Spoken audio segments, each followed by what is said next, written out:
subong, kinag-attend ako sa isa ka orientation for a franchising of a food cart. Kagupod ko si Sir Paul Macion.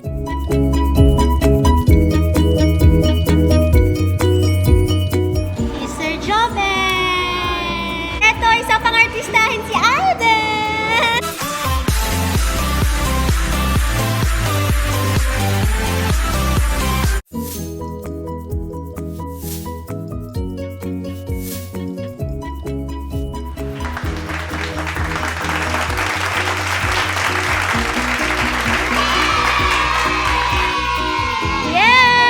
Kita semua sa Plaza Libertad, kidnap ko si Sir Paul, kagaya mga upod.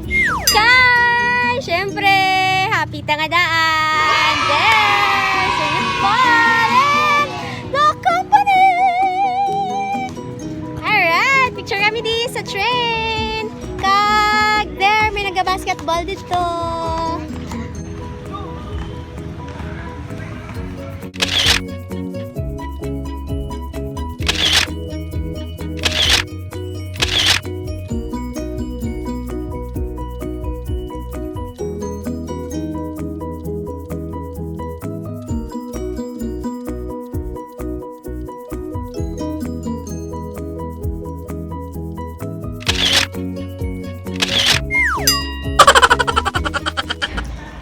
From city proper, ari naman ko subong sa Festive Mall. Bye-bye, miga!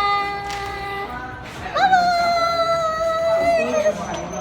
Kay, nag-CR kami. Halin sa amon nga. Pag-tour. Yun, nandito na sila. Dito si... Yay! Tama ka lang!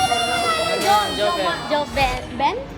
JOBEN. Tapos si... Yan o, tingnan nyo, si WALDIN. Tapos si...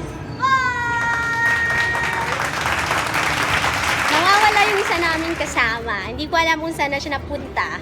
Sabi niya mag-picture-picture lang. Pero, asa na ba siya? Nag-CR, tapos iniwan natin. Bumalik tayo. Hindi naman kayo nagsabi na nag-CR siya eh. Ting, ting, ting. Nandito na yung nag-CR. Pleto na kami and I don't know where shall we go next.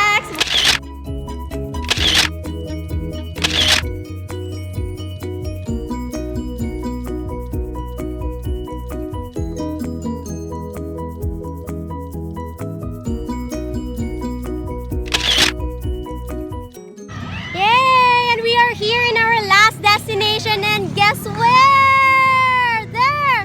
At Mala! Ano doon? Nagpapapicture sila while I'm yay!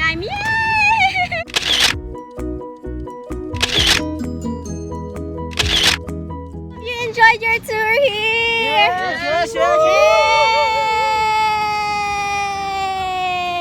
So that's it for this vlog. Thank you very much for joining me. Goodbye!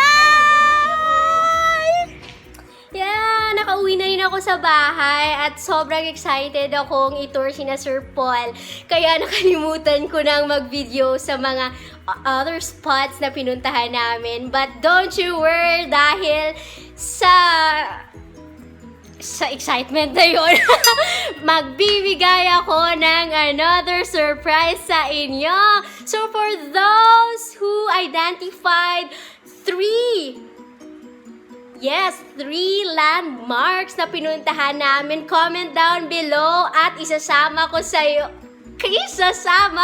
kayo. Ikaw, isa lang. Unang mag-comment ng 3 landmarks na pinuntahan namin. Ng bago kong katropa, isasama ko sa bike tour dito sa Iloilo. So ano pang hinihintay nyo? Pindutan ang subscribe button, pati kang lingganay kag hindi pagkalimti. Rubeinspired! Bye-bye!